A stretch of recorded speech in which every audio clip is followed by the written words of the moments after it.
थे और उन्होंने एक इम्पॉर्टेंट एस्पेक्ट का डिक्लेरेशन करा था। वो था हिंदुओं की आध्यात्मिक राजधानी उत्तराखंड को बनाया जाएगा। आज हम आप सबको इसलिए रिक्वेस्ट करके यहाँ बुलाया है, ये बताने के लिए कि क्योंकि ये एक स्टेप जो है बहुत इम्पॉर्टेंट है और इस पर हमने डेलिबरेट रिसर्च कर ली है, तो आज हम कुछ चीज़ें आपके साथ शेयर करना चाहते हैं और उसके बाद में बताना चाहते हैं कि हमारा पहला कदम क्या होगा उत्तराखंड को आध्यात्मिक राजधानी को बनाने का। हम सबको पता है उत्तराखंड देवभूमि, यहाँ पे पूरी दुनिया से श्रद्धालु बड़ी अच्छी भावना के साथ में आते हैं। हिंदुओं के जो सोच विचार हैं, जो एक अच्छी फीलिंग उनको देते हैं, उन सब भावना के साथ में ये वापस दुनिया भर से आने के बाद जाते हैं। हम एक संकल्प आज ले रहे हैं कि कैसे हम उत्तराखंड को आध्यात्मिक राजधानी, हिंदुओं की आध्यात्मिक राजधानी ज़मीन पर बनाएंगे। देखिए उत्तराखंड ये फेमस है 4 धामों के लिए, गंगोत्री, बल्कि मैं बोलूँगा यमुनोत्री, गंगोत्री, केदारनाथ, बद्रीनाथ। उसके अलावा यहाँ पे फेमस हिंदू टेम्पल्स हैं। अगर आप चक्राता साइड से शुरू करेंगे तो महासू देवता, 4 महासू, उत्तर काशी में काशी विश्वनाथ। इसके अलावा धारी देवी, यहाँ पर जो पुराने महान लोग रहे हैं हिंदू संस्कृति से जुड़े हुए, उनके जन्मस्थान है। राजा भरत, जिनके नाम से आज हम अपने देश को भारत बोलते हैं। कण्वाश्रम कोटद्वार में उनका जन्मस्थान माना जाता है। पांडव जब उन्होंने एक बहुत बड़ा धर्म युद्ध लड़ने के बाद में स्वर्ग जाने की कार्रवाई शुरू करी, तो उत्तराखंड में एक जगह है सतोपंथ, जहाँ से कि ये लोग सब धीरे धीरे करके स्वर्ग की तरफ प्रस्थान करा, स्वर्ग रहिणी के होते हुए। यहाँ पे हिमालय है, यहाँ पे वो नदियाँ हैं जो कि जीवन देती हैं सारे इंसानों को, गंगा यमुना। यहाँ पे इस गंगा नदी के ऊपर एक सबसे बड़ा सागर बन रखा है। जैसे फेमस है गंगा सागर, जब गंगा समुद्र में मिलती है। आज इंसान ने इस हिमालय में अच्छी तरक्की के लिए एक गंगा सागर बना दिया जिसका नाम टिहरी झील है। नाम उसका बदली करने की ज़रूरत है, उसके साथ लोगों की बहुत सारी भावनाएं जुड़ी हुई हैं। यहाँ पर जो है जब लोग आते हैं तो एक सुकून के साथ में अपनी भावनाओं को पूरा करके वापस लौटते हैं, एक श्रद्धालु की तरह। हम आज एक वेबसाइट लॉन्च कर रहे हैं। इस वेबसाइट को मैं समझाना चाहूँगा कि किस तरीके से हम उत्तराखंड को अपनी आध्यात्मिक राजधानी बनाने के लिए लोगों का सपोर्ट लेना चाहते हैं और लोगों को सुझाव देने के लिए इस वेबसाइट के जरिए जानकारी उनसे लेना चाहते हैं। ये जो हमारी वेबसाइट है, इसका नाम है www.spiritualcapitaluttarakhand.com। इस वेबसाइट का एक छोटा सा डेमोस्ट्रेशन आपको यहाँ पे हम दिखाएंगे किस तरीके से ये हमारी वेबसाइट लॉन्च होगी और शुरू होगी।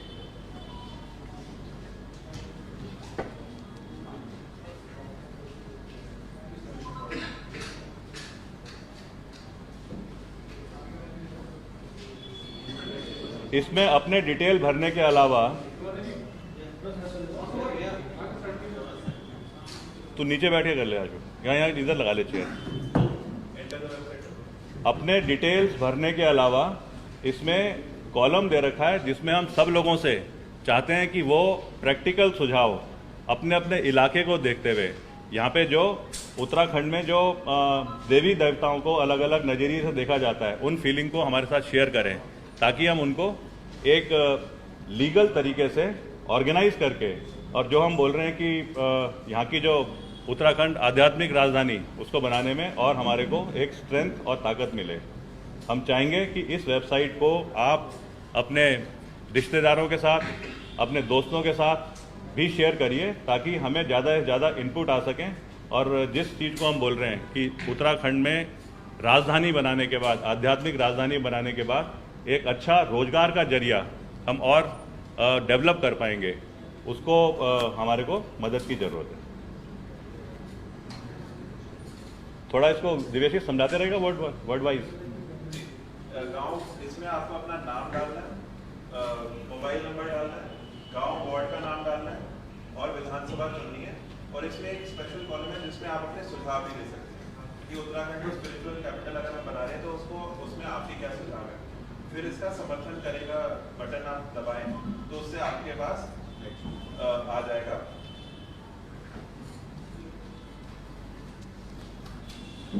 और फिर इस संकल्प के साथ आप अपने 5 दोस्तों को भी जोड़ सकते हैं।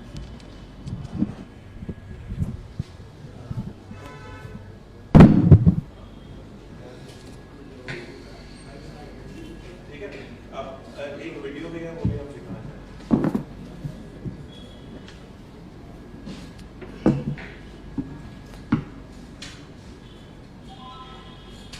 वो जो कॉलम आया था वो दिखाया जिसमें हमने सजेशन मांगे हैं।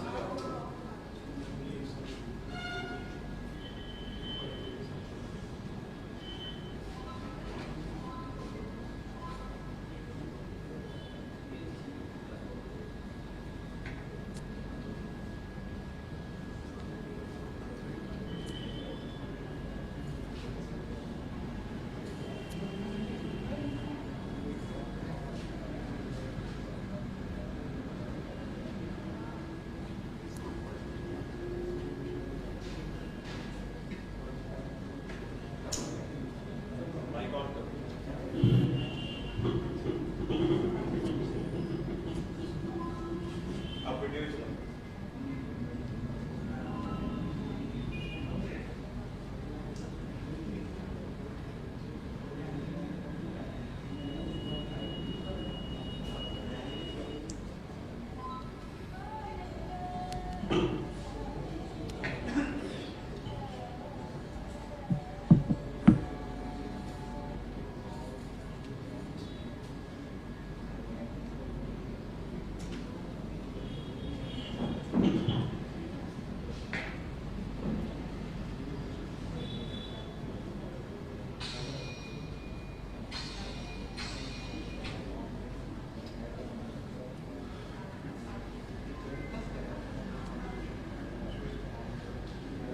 पीछे कर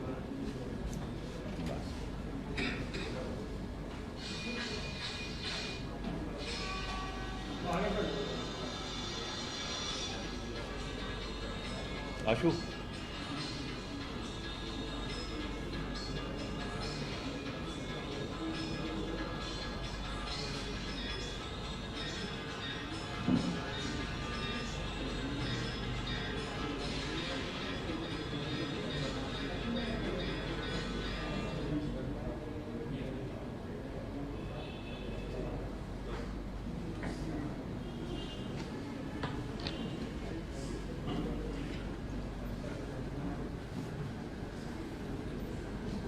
आप लोगों के सुझाव और सवाल।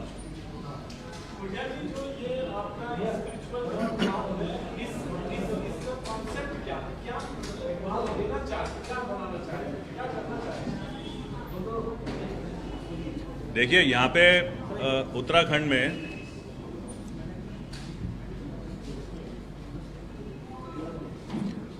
में अगर मैं बोलूँ सबसे पहले तो भौगोलिक यहाँ पे हिमालय है। हिमालय सबसे ज़्यादा इंसान को अट्रैक्ट करता है, एक स्पिरिचुअल फीलिंग क्योंकि इंसान को यहाँ पे आकर के मिलती है। उसकी वजह से यहाँ पे जो इन हिमालय से निकलती हुई जो नदियाँ हैं, कहते हैं इंसान अगर बहुत ज़्यादा परेशान है वो गंगा नदी में डुबकी मारे, उसे सुकून मिलता है, उसके सारे पाप धुल जाते हैं। ये सब आज ज़मीन पे एग्जिस्ट कर रही हैं चीज़ें। यहाँ पे 4 धाम यात्रा है। जिस दिन यमुनोत्री के कपाट खुलते हैं उसी दिन गंगोत्री के भी कोई 5-6 घंटे के टाइम पे कपाट खुलते हैं। लेकिन इंसान कोशिश करता है मैं यमुनोत्री भी जाऊँ, वो 5 किलोमीटर ऊपर चढ़ के गंगोत्री भी जाऊँ और केदारनाथ और बद्रीनाथ के लिए तो फिर उसको टाइम मिल जाता है। यहाँ पे ना छोटे छोटे स्थान हैं जहाँ पे अपने अपने देवी देवताओं का स्थान है। यहाँ पे वो वाली परिस्थितियाँ हैं कि कुछ जगहों पे जैसे जब इंसान अपना शरीर छोड़ता है, जब वो उसको जलाने की नौबत आती है, तो भावनाएं ऐसी हैं कि उसको जलाने से पहले गांव में उन जगहों पे ले जाया जाता है जहाँ से उसने बचपन में अपने खेतों में काम करा है, जिससे कि उसको राशन मिला है। उसके बाद में उसने उन झरनों में जहाँ से पानी पिया, अपने जानवरों को दिया, अपने खेती बाड़ी में इस्तेमाल करा, उस जगह ले जाया जाता है। उसको छोटे से अपने गांव की थात में ले जाया जाता है, जहाँ पे एक पत्थर या एक पेड़ को एक अच्छे देवता की तरह भावना से पूजा करा जाता है। तो ये सारी की सारी ना आध्यात्मिक स्पिरिचुअल फीलिंग्स हैं। यहाँ पे हरिद्वार है, जैसे बोलते हैं कि कुंभ नगरी, यहाँ पे ऋषिकेश है, जिसे बोलते हैं योग नगरी। ये सब चीज़ें क्योंकि यहाँ पे एग्जिस्ट कर रही हैं और दुनिया भर से श्रद्धालु एक बड़ी पॉजिटिव फीलिंग से यहाँ पे आने की इच्छा रखते हैं, और अगर वो जब यहाँ पे आते हैं तो उनको ना एक जो अपने कैरेक्टर बिल्डिंग में, अपने जो माइंडसेट को इम्प्रूव करने में वो सब सपोर्ट मिलता है। तो इसलिए क्योंकि उत्तराखंड में सब चीज़ें अवेलेबल हैं, सब चीज़ें एग्जिस्ट कर रही हैं, तो इसलिए इसको अगर हम लीगल फॉर्म देंगे तो क्या होगा, सुविधाएं अच्छी होंगी। यहाँ पे जब श्रद्धालु आएंगे वो औरों को और ज़्यादा लेकर के आएंगे अगली बार से, जब वो वर्ड ऑफ माउथ से बताएंगे कि किस तरीके से सेटअप जो है सरकार क्रिएट करके दे रही है। और उसके साथ में यहाँ पे जो लोग हैं, यहाँ की जो जनता है, यहाँ का जो समाज है, उसको हम कहीं ना कहीं रोजगार अच्छे तरीके से ला करके प्रोवाइड करेंगे। 4 धाम एक्ट सरकार लेके आई, ये जो कानून था ये एक्चुअली उनको लीगल स्टेटस देने की बात थी जो हुकूमदारियों को, लेकिन उसका बड़ा विरोध हो रहा है। दूसरी बात, आप ये जो आप बात कह रहे हैं कि हम लोग ये प्लान जो आप कह रहे हैं स्पिरिचुअल कैपिटल, तो इसका बेसिकली खाका क्या है? अगर आप मतलब if you are in power, आपके पास क्या प्लान है कि इसको स्पिरिचुअल कैपिटल बनाया जाए? देखो, सबसे पहले तो जो आप कह रहे हैं 4 धाम एक्ट, आप इसी की बात कर रहे हैं जो सरकार लेकर के आई। देखो यहाँ Devasthanam act, okay, Devasthanam board, यहाँ पे अगर हम देखें 4 धाम जो हैं, 4 धाम में आ गया ये अपना यमुनोत्री, गंगोत्री, केदारनाथ, बद्रीनाथ। पहले एग्जिस्ट करता था खाली बद्रीनाथ और केदारनाथ के लिए और उनसे जुड़े हुए मंदिरों के लिए, उसे बोलते थे BKTC, Badrinath Kedarnath temple committee. वो एक फंक्शनल तरीके से जैसे बोलते हैं कि सिस्टम को चलने का मॉडल वो बनाया गया था। अब इन 4 धामों में जो तीर्थ पुरोहित हैं, पहले क्या होता था, मान लो आज से 100 साल पहले तीर्थ पुरोहित अपने जजमानों को ऊपर लाने के लिए, जबकि सड़कें नहीं होती थी, जबकि रास्ते में पुल नहीं होते थे, जबकि बीच में रहने के लिए स्थान नहीं होते थे, तो तीर्थ पुरोहित नीचे जाते थे और नीचे से अपने जजमानों को गाइड करके अच्छे तरीके से लेके आते थे। उस टाइम पे ना चट्टियाँ होती थी। मेरे को जो अंदाज़ा समझ में आता है, एक चट्टी का मतलब हो गया एक दिन चल करके आप जितना पहुँचते हो उस जगह पे। चट्टी में क्या होता था, कहीं पे आग जल रही है, चट्टी को एक आदमी, एक इंसान, एक परिवार चट्टी की देखभाल कर रहा है, उस चट्टी का इंचार्ज है, तो वो आपको ज़रूरत है तो आपको कंबल दे देगा, ज़रूरत है तो आपको थोड़ा राशन खाने का दे देगा, और उसी आग के आगे बैठ करके लोग अपनी रात बिताई और उसके बाद में आगे निकलते थे। लेकिन तीर्थ पुरोहित अपने जजमानों को नीचे से लेकर के पूरे ऊपर तक आते थे, उनको अच्छे तरीके से मंदिरों में पूजा कराते थे। उसके बाद में जैसे आज भी केदारनाथ आपदा के बाद में जब दोबारा पुनर्निर्माण हुआ केदारनाथ का, तो जो घर बने हैं उसमें तीर्थ पुरोहितों ने कमरे इस तरीके से बना रखे हैं कि जजमान कंफर्टेबल तरीके से रह सके, और जजमान से ना कोई दक्षिणा वगैरह नहीं ली जाती थी। जब कपाट बंद हो जाते थे 4 धामों के और जब यात्रा बंद हो जाती थी, उस टाइम पे फिर तीर्थ पुरोहित अपने जजमानों के इलाकों में जाते थे और वहाँ जाकर के उनसे मिलते थे, वहाँ पे उनके घरों में रहते थे, वहाँ पे उनको दक्षिणा भी दी जाती थी। मतलब मैं बोल रहा हूँ ये कितना एक अच्छा सा एक साइकिल था, एक सिस्टम था। अब आज वो सिस्टम ना सारे के सारे अगर फॉलो नहीं करे गए और उसके बाद सरकार ने बगैर तीर्थ पुरोहितों से पूछे बगैर कि क्या उनको ज़रूरत है और एक इम्पोज कर दिया है एक बोर्ड, तो वो बोर्ड तो उस स्टेज में आ गया है कि तीर्थ पुरोहित खून से चिट्ठियाँ लिख रहे हैं अपने खून से और प्रधानमंत्री को भेज रहे हैं। अगर हम इसे बोल रहे हैं देवस्थान, और देवस्थान में जो मेन जो मंदिर हैं उनके ही तीर्थ पुरोहितों का अगर ऐसी फीलिंग आ रही है, तो बाकी तो चीज़ें ना अपने आप ही मैं कहता हूँ कि आने वाले में एग्जिस्ट करनी बंद कर जाएंगी और डिटोरेट होंगी। तो ये तो एकदम से कैंसिल होना चाहिए पूरा का पूरा देवस्थानम बोर्ड।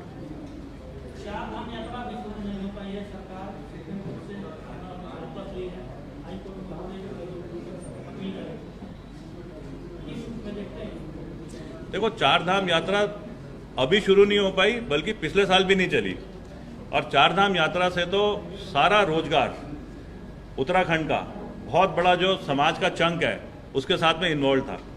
अब क्या हुआ है कि कोर्ट ने बोला कि आप मूल सुविधाएं प्रोवाइड करो, आप यकीन करो कि कहीं दोबारा कोरोना का अगर इफेक्ट आएगा तो 4 धाम यात्रा कहीं उसमें 4 धाम यात्रा कैटेलिस्ट का काम ना करे। जैसे कि कुंभ के टाइम पे इतनी ज़्यादा डेथ हुई क्योंकि सरकार ने कुंभ में जो कंट्रोल होते हैं वो नहीं कर पाई। आज सरकार के पास सारे तंत्र हैं, सरकार के पास में पूरा हेल्थ डिपार्टमेंट है, सरकार के पास में लॉ एंड ऑर्डर के लिए पुलिस डिपार्टमेंट है, सरकार के पास में ट्रांसपोर्टेशन के लिए, पब्लिक ट्रांसपोर्टेशन के लिए सारे डिपार्टमेंट्स हैं, सरकार के पास में चेक करने के लिए गवर्नमेंट के अलग अलग जो छोटे छोटे महकमे हैं वो सारे हैं। सरकार को करना ये था कि चार धाम यात्रा जो है उसको एक तरीके से मॉनिटर करके चलाए, लेकिन सरकार ने आज रीज़न ये बना दिया कि हम कोर्ट हमें बोलेगा और तब चलाएंगे। चार धाम यात्रा हो गई स्क्रैप, पूरी की पूरी चली नहीं। इतने लोग बेघर हो गए, इतने लोगों के छोटे छोटे व्यवसाय थे वो खत्म हो गए। अब सरकार बोल रही है कि हम सुप्रीम कोर्ट से हाई कोर्ट में लेके आ गए, हाई कोर्ट से अब हम अपने फैसले लेंगे। मेरे को नहीं पता कि क्या फैसले सरकार लेगी, पर आप ये देखिए अभी हो गया सितंबर का तीसरा हफ्ता, कुछ दिनों के बाद में चार धाम यात्रा बंद होने वाली है। भैया दूज के टाइम से वो डेट फिक्स होती है, मेरे ख्याल से इस बार है 4 नवंबर का तीसरा हफ्ता, 3, 4, 5 नवंबर को यात्रा बंद हो जाएगी। अगर 3, 4, 5 को यात्रा बंद होनी है और सरकार कह रही है कि किसी भी तरीके से, शायद अगर बोल रही है, मेरे को नहीं पता, कि हम खोल देंगे यात्रा को, तो टाइम कहाँ बचा है। एक गुजरात से आने वाले, एक साउथ से आने वाले श्रद्धालु को अपना रिजर्वेशन कराना पड़ेगा, उसे कहीं ना कहीं देखना पड़ेगा कि गाड़ियाँ चल रही हैं कि नहीं चल रही, उसके बाद में उसे देखना पड़ेगा मैं कहाँ पे रहूँगा। तो ये सारा सिस्टम तो इस बार ऐसे घुमा फिरा करके फेल कर दिया गया है। चार धाम का लेकिन एक बहुत बड़ा असर जो पड़ा है वो रोजगार पे, हर समाज के हर सेक्टर के लोगों पे पड़ा है। एक सवाल और है इसी से जुड़ा हुआ, जो आपने वेबसाइट को लॉन्च किया है, जो पब्लिक में इसमें एडवाइस आई थी उसको शामिल करेंगे, और आपको जो पूरा प्लान है उसमें क्या क्या है वो थोड़ा सा बिंदु बता दीजिए, क्या आप लोगों ने सोच रखा है। देखिए यहाँ पे ना चीजें एग्जिस्ट कर रही है, लेकिन जैसे बोलते हैं ना ऑर्गेनाइज सेक्टर, एक ऑर्गेनाइज सेक्टर के तहत नहीं कर रही है। अगर मैं बोलूं कि पांडवों की यात्रा यहाँ पे चलती हैं, पांडवों के वो रास्ते बने हुए हैं कि किस रूट से पांडव गए थे। एक पर्वत है उसे बोलते हैं सतोपंथ, सतोपंथ में क्लाइंबिंग भी है, मतलब एडवेंचर टूरिज्म है। लेकिन जब इंसान को पता चले कि ये सतोपंथ अगर आप बद्रीनाथ की तरफ से चढ़ते हो तो एक जगह पड़ती है, उसे बोलते हैं स्वर्ग रोहिणी, सतोपंथ ग्लेशियर के ऊपर, और अगर आप स्वर्ग रोहिणी से ऊपर चढ़ रहे हो तो ये वो वाले पुराने पावन रास्ते हैं जिससे कि पांडव जब स्वर्ग जा रहे थे तो उनका जाने का पूरा जो हमारे पुराने ग्रंथों में जिसकी व्याख्या करी गई है, उसी सतोपंथ को चढ़ने के लिए, क्योंकि पांडु ये अपना जो जिस रास्ते से पांडव गए थे वहां से नहीं जाना चाहिए, तो सतोपंथ का ना ऑल्टरनेट रूट है। वो ऑल्टरनेट रूट है चतुरंगी ग्लेशियर से, गंगोत्री साइड से, और जब गंगोत्री साइड से आप चढ़ते हो और टॉप में पहुंचने से 120 मीटर नीचे धार्मिक भावना से रुकते हो, तो ये ना एक स्पिरिचुअल फीलिंग है, ये खाली एडवेंचर टूरिज्म नहीं है। जैसे टिहरी झील बन रखी है आज, टिहरी झील प्योर गंगा वाटर है, गंगा और भिलंगना का जो जहाँ पे कि दोनों मिलती है, कॉन्फ्लुएंस है। उस टिहरी झील में अगर किसी को आप बोटिंग कराओगे और बोलोगे ये वो पावन पानी है, तो इंसान के अंदर ना वैसी भावनाएं आनी शुरू हो जाती हैं। अब ये छोटे छोटे जो सेक्टर्स हैं इनको हमने एक साथ इकट्ठा करना है, इनको एक बार एक साथ इकट्ठा करना है, तो हम इसे बोलेंगे spiritual track, spiritual tourism route, spiritual tourism destination Uttarakhand. और उसको जोड़ करके जब हम सिस्टम बनाएंगे तो जो लोग आ रहे हैं, आज लोग जिस तरीके से प्लानिंग करके आते हैं वो शायद और अच्छे तरीके से प्लानिंग करके आएंगे, उनको सुविधाएं अच्छी मिलेंगी, उनके अंदर फीलिंग अच्छी आएगी, और हमारे यहाँ पे उत्तराखंड का इंटरनेशनल नाम तो होगा ही, साथ में हमारे यहाँ पे रेवेन्यू बढ़ने के भी और ज़्यादा एक्चुअल संभावना जो है वो ग्राउंड पे इम्प्लीमेंट होगी।